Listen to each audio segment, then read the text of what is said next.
Entre o último versículo de Malaquias e o primeiro de Mateus, há um abismo cronológico. 4 séculos, 400 anos de silêncio aparente. A pergunta é inevitável. Deus parou de falar ou falou de outra forma? Chamamos esse intervalo de período intertestamentário. Nenhum profeta foi levantado, nenhuma nova revelação registrada. Os céus pareciam fechados, mas será que estavam mesmo? O silêncio de Deus nunca é vazio. Ele não é ausência, é preparação. Antes do nascimento de Cristo, houve silêncio, e no ventre de Maria houve crescimento.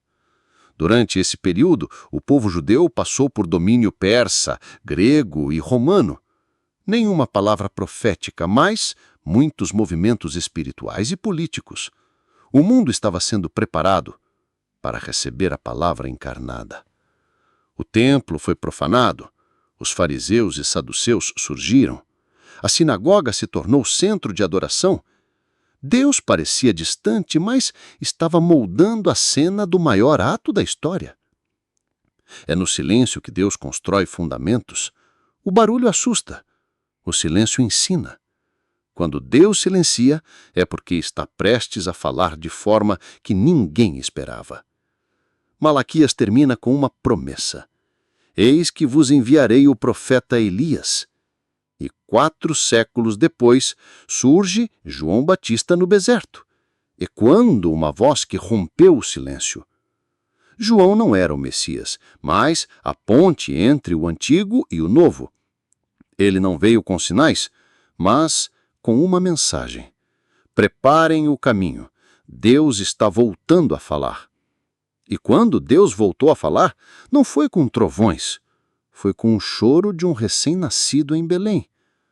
O silêncio foi quebrado, não por um profeta, mas por Deus feito carne. Talvez você também esteja em silêncio, sem respostas, sem direção. Mas lembre-se, os 400 anos não foram perda de tempo, foram preparação para algo eterno. Deus trabalha em silêncio porque não depende de barulho. Ele sussurra no ventre enquanto a promessa se forma.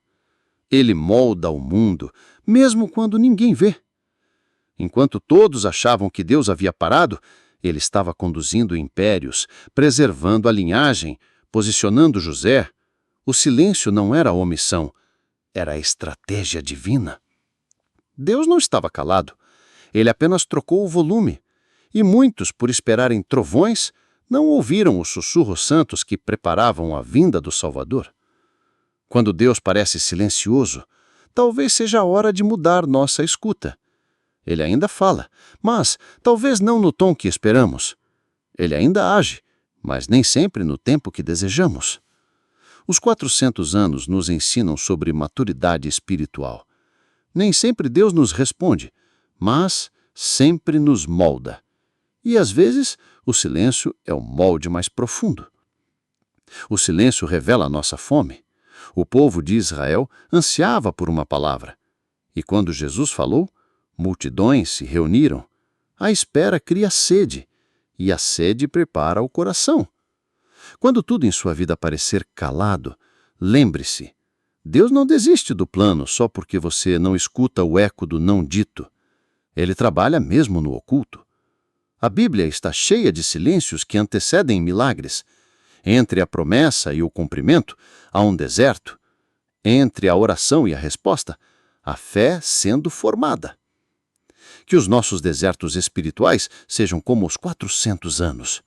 Um campo de preparo, não de abandono. Deus não te esqueceu. Ele está preparando algo além do que você espera. Parte do silêncio de Deus é para ensinar que a fé verdadeira não vive de estímulos, ela vive de convicção. E mesmo no escuro, ela caminha em direção à luz. Quando os céus parecem em silêncio, os céus ainda estão em movimento. O que nossos olhos não veem, a soberania de Deus executa em segredo. Maria não sabia que estava no centro do plano eterno até o anjo aparecer. Deus preparou o invisível antes de manifestar o visível. O silêncio de Deus te ensina a confiar mesmo quando não entende, a obedecer sem provas, a esperar sem garantias humanas. O povo de Israel havia se acostumado ao vazio, mas ainda havia aqueles que esperavam, como Simeão e Ana, fiéis mesmo sem novidades, constantes mesmo sem resposta. Deus honra quem o espera no silêncio, porque fé que permanece no escuro é fé que brilha quando a luz chega. João Batista não realizou milagres, mas a sua voz ecoou com tanta força que virou ponte entre os séculos. Isso é o poder da obediência no tempo certo. Às vezes, queremos uma voz profética, mas Deus quer formar um coração quebrantado. Ele prefere preparar antes de proclamar. Enquanto o povo esperava um Messias guerreiro, nasceu um bebê. Quando esperavam força, veio fragilidade. Deus quebra nossas expectativas para mostrar que o reino é diferente. Os 400 anos não foram abandono, foram alinhamento. Deus nunca deixou o controle. Ele só estava silenciosamente preparando o cenário. A lição é clara. Não confunda silêncio com ausência. Não confunda espera com esquecimento. O céu trabalha mesmo quando não dá sinal. Quantas vezes oramos e, ao não ouvirmos resposta, concluímos que Deus se calou. Mas o silêncio é parte do ensino. É na ausência de barulho que a raiz aprofunda. Davi escreveu muitos salmos perguntando: até quando, Senhor? Mas ele também declarou: esperei com paciência no Senhor, e ele se inclinou para mim. Quando Deus se inclina, não é para fazer barulho, é para ouvir o coração.